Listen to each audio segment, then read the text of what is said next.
Right.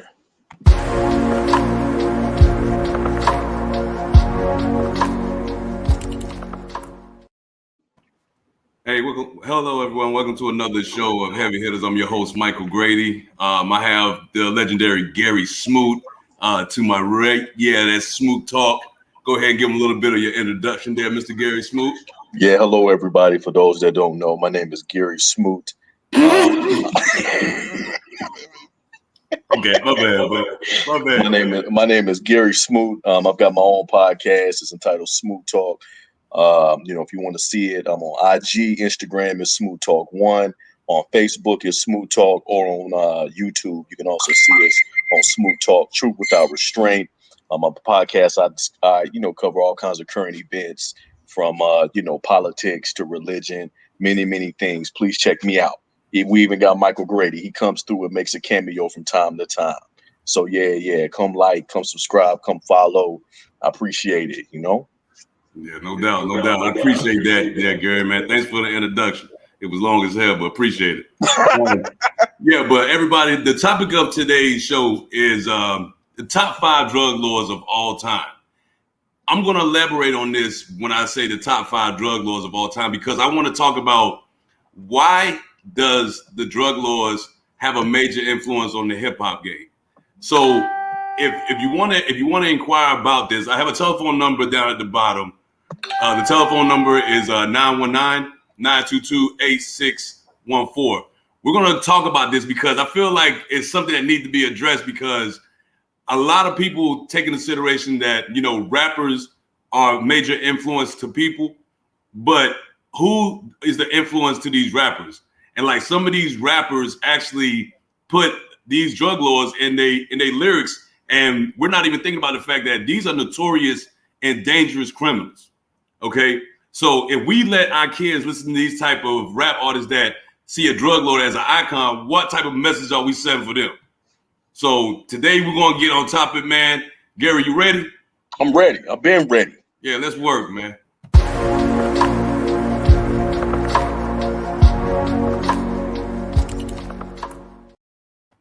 So I'm gonna start off right now with even the first definition of drug dealer. Well, I'm gonna start off by saying not a drug dealer, but a drug lord or a kingpin. I'll give you a definition of it. Basically, a drug lord or a kingpin is a high-ranking crime boss who controls a sizable network of people involved in illegal drug trade. These such figures are very difficult to bring to justice. You want to know why? I'm gonna tell you why they're difficult to bring to justice: because they are untouchable. All right?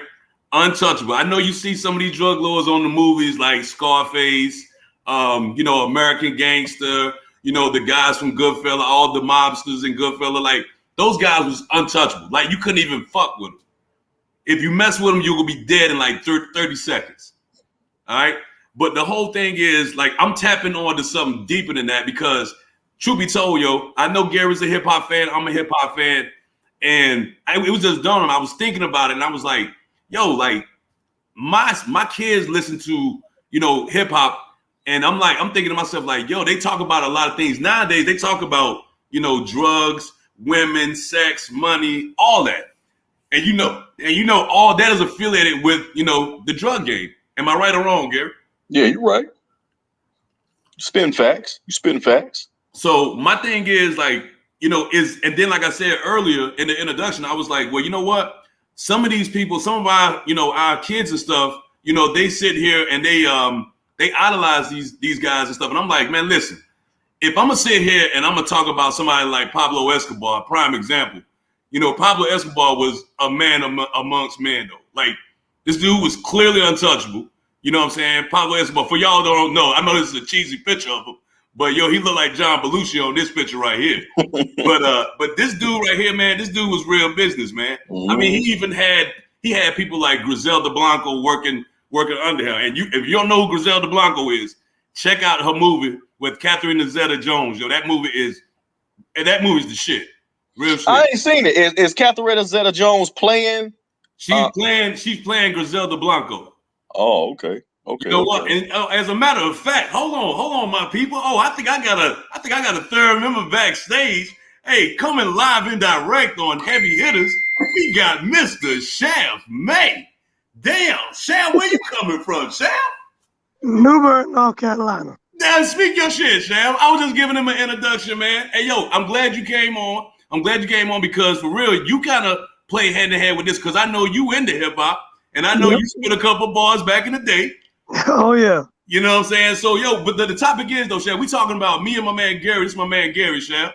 All right. Hey, what's up, Shaft? What's good, man? How you, bro? Hey, yeah, we talking about the fact that, you know, we got the top 5 drug lords. I got a couple of them up here. I'm about to show a couple pictures of them. I hope I don't get shot or nothing after I do this stuff, man. But I got like 5 of my top 5 drug lords. But the whole topic is the fact, why do hip hop, you know, show like so much love to these so-called icons and stuff, and why is it's so accepted in the hip hop community, yo? Give me your shit on that, Shaft.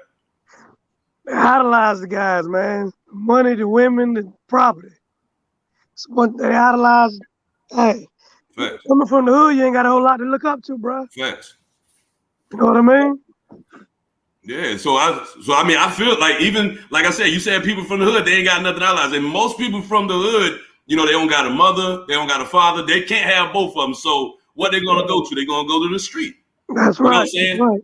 So, you know, we grew, hey, for everybody, man, we grew up in the same area. We grew up in North Carolina. You know what I'm saying? We grew up in the country boys. We ruling shit right now. Yeah. But at the same time, man, we had it tough. So we had to look to certain avenues to feel some type of acceptance.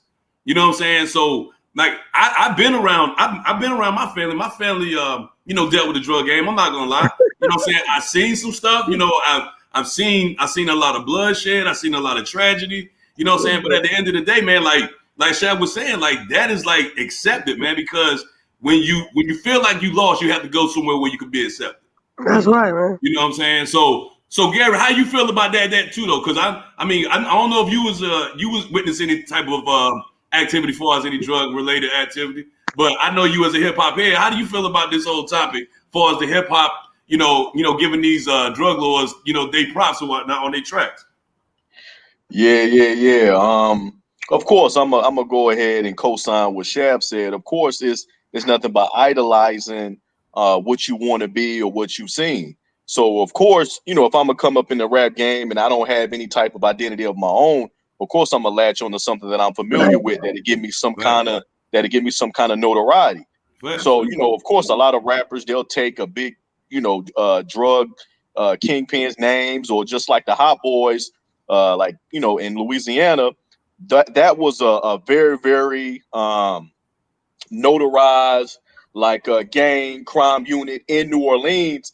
And, you know, Turk and Lil Wayne and Baby and all of them, they took their name to try to get some kind of clout to get a type of shine. So people been doing it for years and years in hip hop, you know, to try to, you know, get a rise, make some kind of name for themselves, to try to look tough or whatever it might be. Or sometimes some of these individuals might have even have got their start in the game by working for them, or might have got financed by, you know, certain individuals. So they showing love in that way. So, I mean, it's a lot of different, you know, a lot of different tentacles, a lot of different things that's connected to the game when it comes to them idolizing, you know, different crime lords. Word up.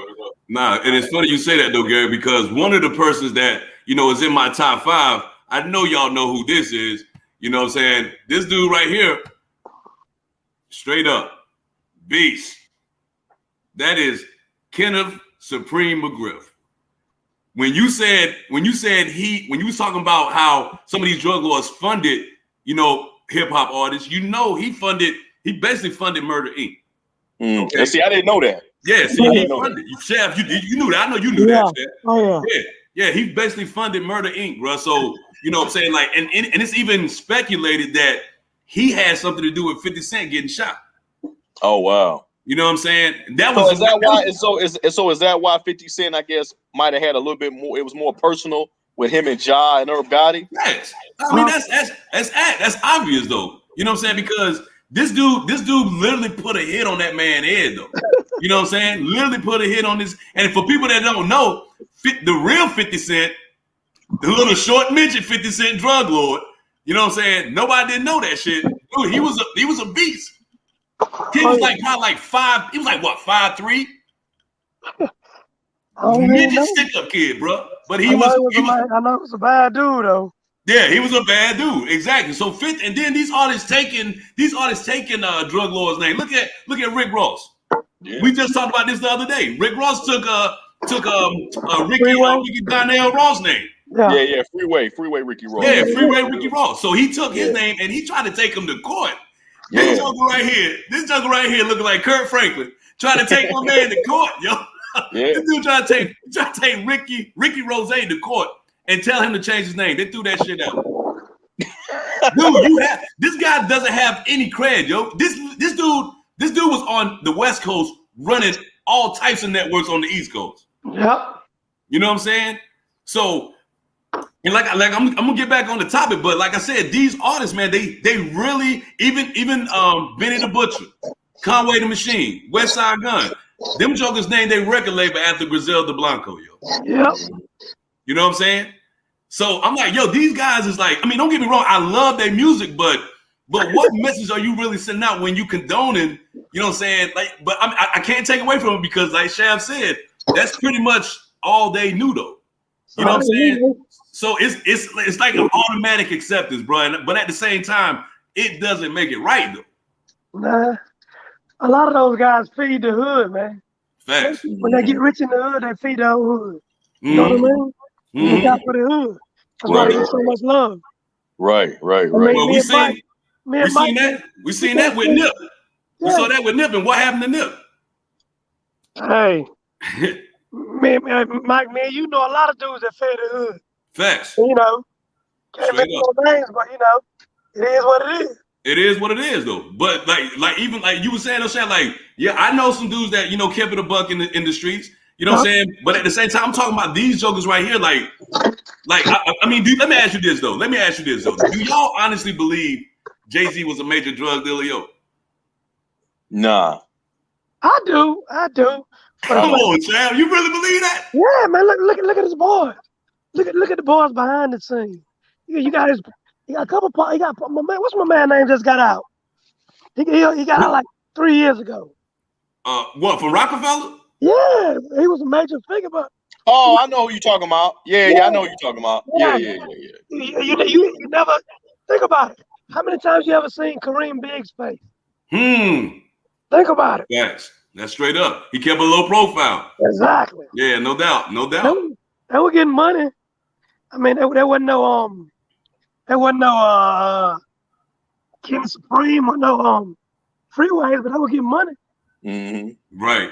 And even we got some local ties because all of us from North Carolina, even we got some local ties to one of the top 5, man. Yeah, obviously we got my boy right here. Oh, Mr. Frank. Frank the illest ever to do it. Ill as a motherfucker, yo, but ill as hell. And like that, the movie kind of made him look kind of like suspect though, man. Like I mean, don't get me wrong, American Gangster was cool, but I ain't like how they depicted Frank Lucas though. You know what I'm saying? I know he was crucial. Just reading up and seeing the documentaries and all that, yeah. I knew he was crucial. Like he'll drop a body like that. Yeah. You know what I'm saying? But I was like, man, and even with like I said Supreme, I said Rick Ross, I said Frank Lucas, I said Pablo Escobar. Man, my man right here, yo. Who that? Chapo? Motherfucking Chapo, dog. Yo. Now he ain't got nothing to do with the rap game. Maybe he might got something with the Spanish rappers, because you know what I'm saying, they may be putting him all in their shit, but at the same time, dude was a damn beast. Yo, this joker out here pumping weight from Mexico to the U.S. underground for years. Yo, they buried money. And I'm talking about stacks, millions of dollars that decayed because they ain't put it in nothing. That's how much money this dude right here had. I was getting money, man. You do like a carpenter, man. You know what I'm saying? Like, dude, you would not think somebody like that would have that much weight, though. He was running shit. Yeah. Facts. Yeah. And then, like I'm saying, like I'm like, yo, like at the end of the day, man, like some people, man, like I said, I love rap, I love hip hop, man. And I don't know about you, Shab, but I know Gary gonna say something on this though. See, the music now, I can't fuck with it. I can't get it. No, I can't fuck with that shit, man. I can't get it. You know I me, cannot man. get it though, man. I You mean, they know me. literally like even back in the day, like you know, you got your Wu-Tangs, you know, you got your you got your Rakims. Have you ever heard Rakim talk about a drug lord, a drug dealer and this shit? Nah. You know what I'm saying? He spit his stuff from right here. He didn't give him no weight. He didn't give him no clout. You know what I'm saying? Like my rapper though, I mean, I'm looking at it like, yo, like to me, like I'm a dip. Gary, you already know I'm a Dipset fan all day. You know, I'm a dip junkie. But you know what I'm saying? Like they give so much props to somebody, so many people, man. Even Cam gave props to Supreme. You know what I'm saying? I told you he gave props to Supreme on the Curtis joint when he did 50. Yeah. You know what I'm saying? So I'm like, yo, this dude, like I said, I'm not gonna bash the rappers. I know they're trying to eat just like everybody else, but you know what I'm saying? Like, dude, like if you gotta get star status for putting a drug lord on your shit, you know what I'm saying? Like half the people that listen to your shit don't even know neither one of these dudes, yo. You know what I'm saying? I mean, it kind of go back, man. Cause look what the Firm was built off of. That's Right, my favorite. That's my favorite group of all time. Look at the Firm. No doubt. You know, No doubt. Pablo Escobar. Right. Himself Sosa. Yeah. Right. Them two of the illest lyricists ever to spit it. Right. Straight crack, yo, straight crack. Right. And even with Jam Master Jay, man, rest in peace of Jam Master Jay. But even with him, you know, they even said he was in the drug. He incorporated his own label by using. They said he used. Now this is speculation. I'm not saying it's 100% true, but they saying that he used his money, drug money, to support his label. I believe that. You know what I'm saying? And even at the same time, like I don't want to say that was the reason why he got murked because he was dipping and dabbing with music and drugs, but we will never know. You can't really speak on it because you know that's one of them untouchable subjects. Facts. But I mean, in the back of your mind, you still feel like, okay, could very well be, you know. Mm-hmm. Dude, it's just go like, ahead, Gary. What you want to say? Yeah, like with that Jam Master Jay incident, they came out with a documentary, I think last year I saw it, where they talk about the guy that actually killed him. Yeah. So they found, he confessed and kind of, so, you know, if anybody watching want to know more about that, you can just type in YouTube, Jam Master Jay killing. And that shit actually really came. It finally came out, I think last year. Like it finally came out. Yep. And then I like what Shaft said about the Firm and them and the names that they was using. And what's interesting is that with Rakim, when you brought up Rakim earlier, Rakim was really running with Eric B and running with some real niggas out here pushing weight doing their thing. And the thing is that it's interesting that with Rakim, he was always teaching and rhyming about the righteous path. And when he was signed to Aftermath, the reason why he kind of got dropped from Aftermath is because Dre and different people around Dre was telling Rakim, man, you need to start rapping and talking about drugs. You start rapping, talking about drugs, you talk about slang, and that's what niggas trying to listen to. Right. So Rakim tried it. If you listen to that song, what's that chick name? He was featured in it. For what? Like what's that chick name? She only had like one single, and she was on Aftermath. Miss Chalet? Hell no. Rage? Lady Ray? No. She was a singer. She came out with a song back in like 98. It was like 98, and Rakim was featured on it. And he was about to drop, it was like 97 or 98. And he was about to drop his album on Aftermath. But he was featured on the song. Her name is hold up. Let me look it up right now. Hold up. I'm trying to think. You know, I didn't listen to a lot of West Coast shit, bro. Yeah, hold on. Her name is Truth Hurts. That song Addicted. Oh, okay. Yeah. Okay. I got you. Truth Hurts Addicted. I got you. In that song, like later on, he came out, in the song, he talking about I got to, go out and do this or whatever just to survive, whoopty whoop, whatever. Right. But he said in that song, he didn't even want to do that, but he was pushed. He said Dre and them pushed him to do it because around that time in the music, they was telling him, yo, this is what you need to talk about. Ain't nobody trying to hear about that righteous living shit. Right. Nobody want to hear that, Rakim. We're trying to sell these records. So in that song, in that Truth Hurts Addictive song they was featured on, he kind of, talked about, hey, but he still kept it righteous in his lyrics with it. He gave Dre a little bit what he wanted, but that's why they dropped him. He said he didn't want. He said he wasn't going to do that to his people. He said he wasn't going to sow that type of poison into his people, and he said plus he couldn't. He just couldn't do it.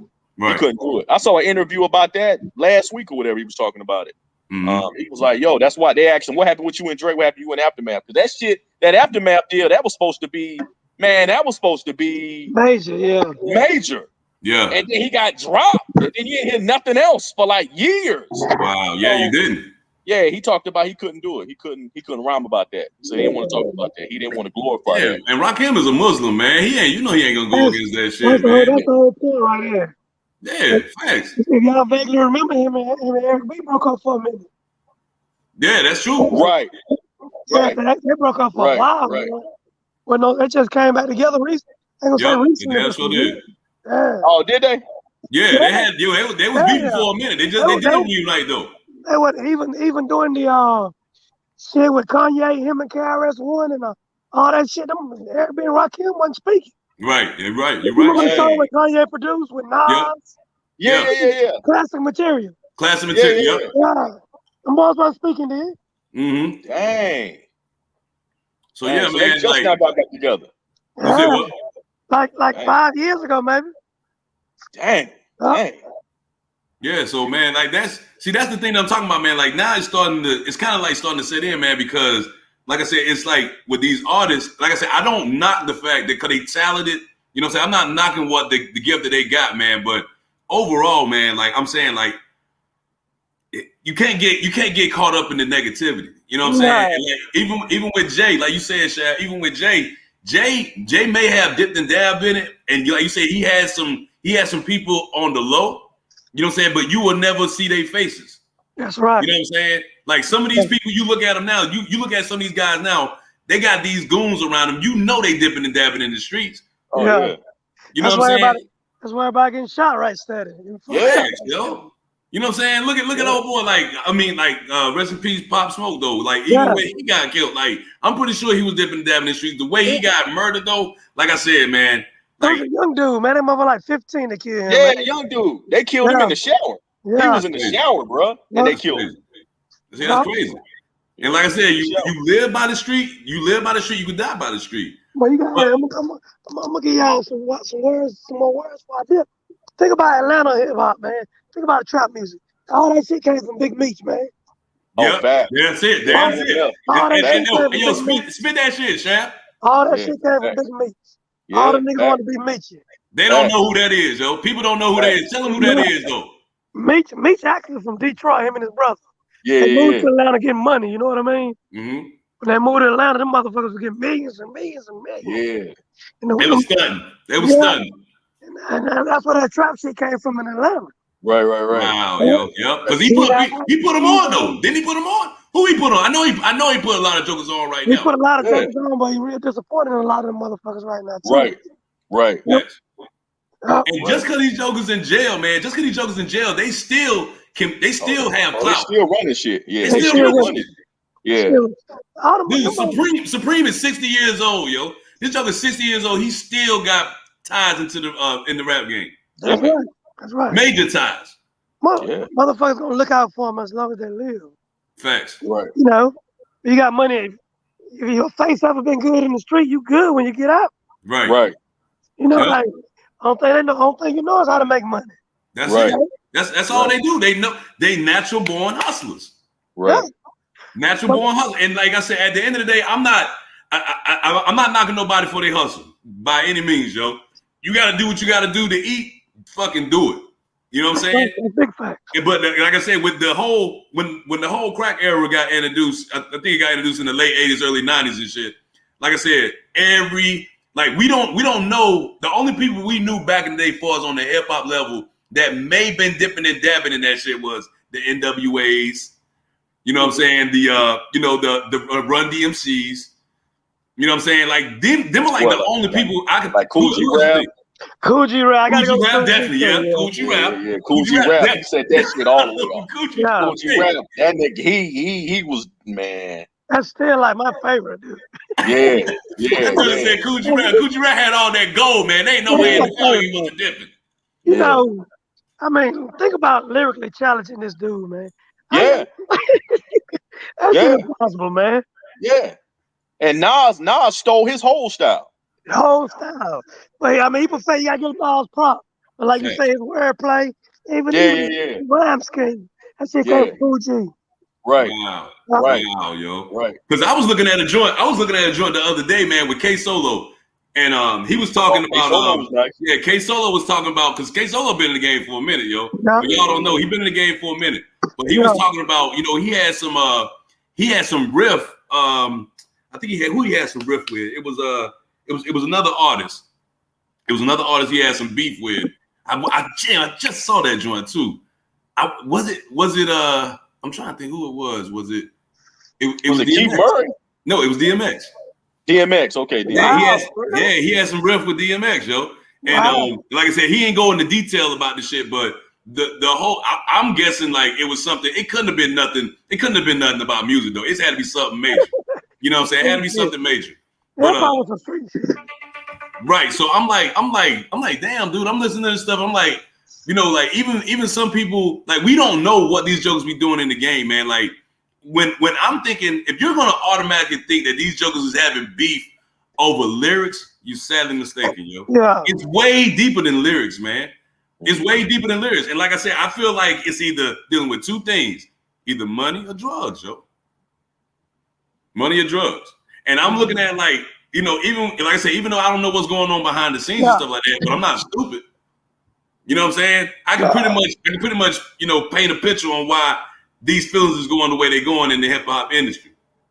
They paying these guys now a lot of money for bullshit rap. Right. Think about it, during our era, them boys weren't getting the money these guys getting now, so they had to get the money from them. Straight up.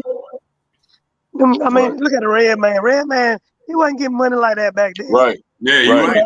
Red Man sitting on bags. Yeah, now that these bullshit artists get a whole lot more money than the real back in the day. Yeah, that's facts.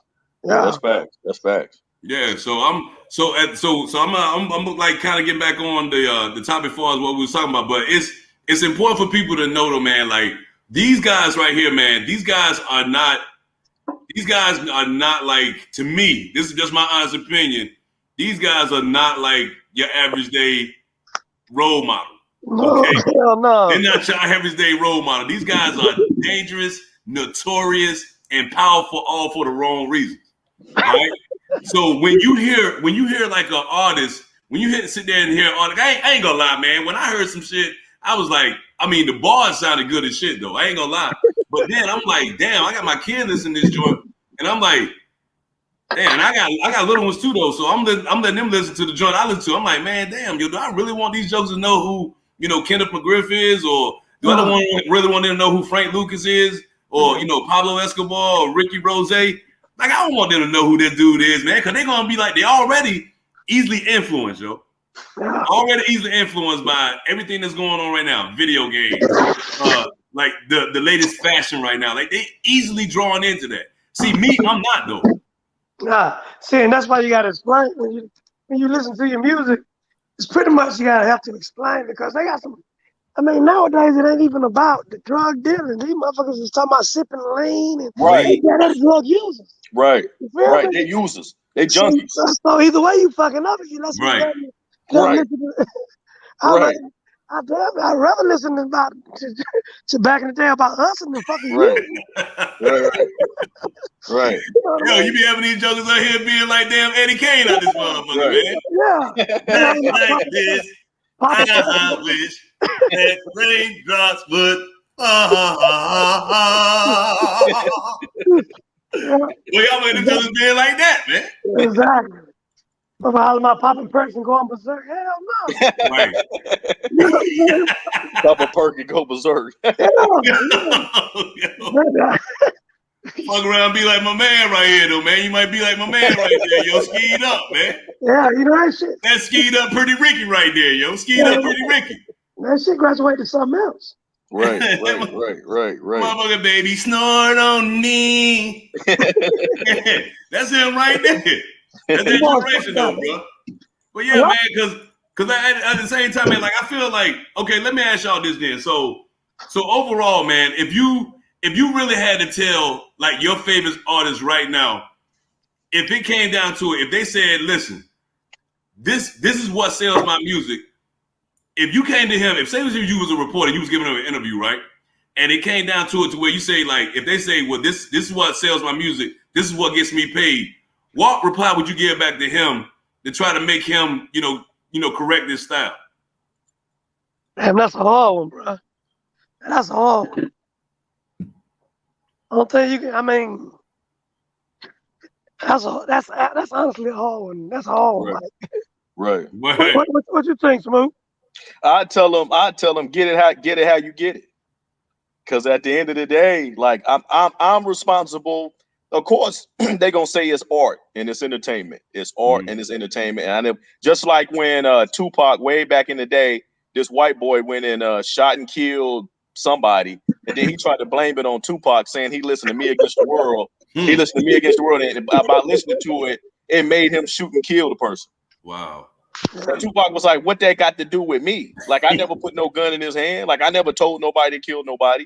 So, he was saying, hey, like, it's entertainment. Like, this is art. This is entertainment. So the thing is that, like, with my son is in love with Juice WRLD, right? So I listen to Juice WRLD with my 12-year-old son, right? So the thing is, like, when I was younger, I used to love Da Brat and Wu-Tang, right? Okay. When I was listening to Da Brat, she came out with her album back in '96, Another Tantrum. My dad was like, yo, let me hear that. So I gave him the cassette tape. He listened to like one song and threw the shit out the window while he driving. threw the cassette tape. I had just bought it, bro. I saved up my lunch money and bought it. He threw the shit out the window. He was like, man, this is trash. So with me, and I'll never forget how that made me feel. Like, damn, man, like I'm 13 years old. I'm trying to find myself. Like, at least you threw the shit out the window. Like, at least give me back my $16 I paid for this cassette tape. You understand what I'm saying? So now with me, I listen, I asked my son, what you like? He loved Juice WRLD. So I asked him, do you know how Juice WRLD died? And he told me. He said, yeah, didn't he overdose on drugs? So then I talked to him. I said, yeah, he took a bunch of pills. I said, he got scared on the flight. The police was coming on the flight. They stopped it. He went and overdosed, took a bunch of pills. He thought he was going to make it, but he died. So he knows what Juice WRLD is talking about. He know how he died. So I have to talk to him on a more mature level because I know he's growing now. I can't play patty cake with him no more and act like he don't know, because these kids these days is learning information faster than it was when I was younger. So I think if I had to have the conversation with Juice WRLD would tell me the same thing if he was still alive. Yo, this is music that I'm making. This is art. This is entertainment. For him, this is how I'm making a living. So my son listening to it and loving it, I got to have the grown enough conversations to be like, okay, you know what Juice WRLD talking about, and he know. He know exactly what Juice WRLD be saying. He know exactly how Juice WRLD died, and me and him had the conversation. I told him, I said, now, son, you don't want to be messing with no Percocets. You don't want to be messing with good though. That's good though. You don't want to be messing with no Xannies. I told him, yeah, you don't want to. Yeah, you don't want to end up like Juice WRLD. But the sad part about it is, everybody ain't got a father like you. You know what I mean? Right. Exactly. That's the point I was about to say. Right. Right. That's why motherfuckers end up fucked up. Right. Yep. And it's funny you say that too, man, because like Gary, when you say that, that's what I was about to piggyback on. Because the same time when you sat your kid down and explained to him the do's and don'ts, it's good information that he knew what happened to him. But when you sat him down and told him that you don't be popping no pills, don't be popping no Mollies, no dippers, you let it be known. Now, if that wasn't, like Shad was saying, if that wasn't a dad that didn't care, guess what he would have did? He would have been doing it. He would have been doing this shit. He would have been doing it. Yeah, right. Fact. Kids at school would have been like, yo, try this. At a party, he go to a sleepover. Now they ain't sleeping over at the house looking at In Living Color in a Different World. These niggas over there popping pills and looking at Pornhub. No doubt. There you go. No doubt. In middle school. So yeah, that's how they do, man. It's crazy out here. Yeah, it's crazy. When I was in school, at sleepovers, we was looking at Cinemax after dark. Now these niggas over here. We was looking at Channel 1. We was looking at Channel 1. You know what I'm saying? We was looking at Channel 1 and the reproductive organs on a woman. Okay, that's how we was looking at. You know what I'm saying? I was up in that joint looking just like that when I saw some woman titties. Yeah. You know what I'm saying? I was looking just like that, bro. You're right too, man. You're right. Yeah, you know the VHS cassettes they had us looking at in there, man. Had kind to please rewind on. You're right, bro. You know? Yo, but yeah, man, but yeah, and like I said, man, I'm glad you brought that out though, Smooth, man, because yo, that's real stuff, though, man. You have to be accountable, and that's the point I'm making as far as like the whole music thing. The music is easily influenced, of the youth today. Even with us back in the day, we was easily influenced by the music. But the message that I wanted to get across is the fact that parents have to tell their kids what not to do when it's dealing with this type of genre. It's a generational thing. We're trying to break that generational curse, and we're starting to see a lot of it happening right now because, like Shad was saying, there are not two parents in the house to give their kids that information. You know what I'm saying? So if it was two parents in the house, even if my dad was a strong believer of discipline, bro. Like he didn't play none of that shit. Like my dad had a hand like a catcher's mitt. You stand up one damn time, bro, you're gonna get a concussion. You know what I'm saying? But the whole point, to this day, I appreciate him because the things that he was telling me to look out for, I looked out for it. You know what I'm saying? Even now, I put that on my own kids. You know what I mean? Yep. So you see how fucked up other motherfuckers that didn't have that positive male image. You see how bad they're off they are. Right. Right. No doubt. Right.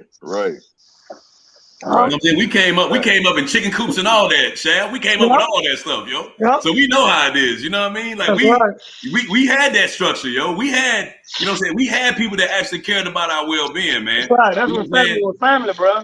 Facts. Yeah. We had people that care about our well-being. We had people that, and people looking at it nowadays saying like, oh, they too strict. It's not the fact they're being too strict. They're trying to warn you in advance. Yeah. That's right. Yeah. You know what I'm saying? They're trying to warn you in advance so you won't go down that path as somebody else kid that's laying 6 feet deep taking the dirt now. That's right.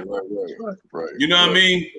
Right. But yo, I'm glad y'all came on, man. I'm about to wrap this show up, man, because I got this damn Ciroc kicking in my bloodstream right now. And I'm about to get ready to bomb on this tequila too. But yeah, for the most part, man, like, yo, I appreciate y'all, man. I appreciate the input, Chef. I'm glad you came on, man. I know I kind of put you out there on the last minute, but I'm glad you came on. It's all good, man. I enjoy talking to you guys, man. Yeah, no doubt, man. Hey, man, don't be like that, though, Chad, man. Don't be like that, now. No, never that, man. Never that. Man, I already know what you got. I already know what you got. You already know, bro. Yeah, hey, man, Gary. I appreciate y'all, man. Hey, look, man. Next time, man, we're gonna have another segment, man. I gotta put you guys on, man, if y'all available. But thank you for watching Heavy Hitters. If you guys want to say anything, man, y'all give y'all the floor right now. I know what you got to do, Gary. Peace and love, man. All right, Shaft, man. Hey, it was nice meeting you, man. It was good. I saw you in Shaft in Africa, man. I like that. I like that, man. Nice seeing you. Nice seeing you in person, man. It's a beautiful thing, man. Yeah. Man, hold it down, bro. All right, man. Yo, I appreciate y'all, man. I appreciate everybody watching the show, man. Next time, y'all stay up. All right, man. All right.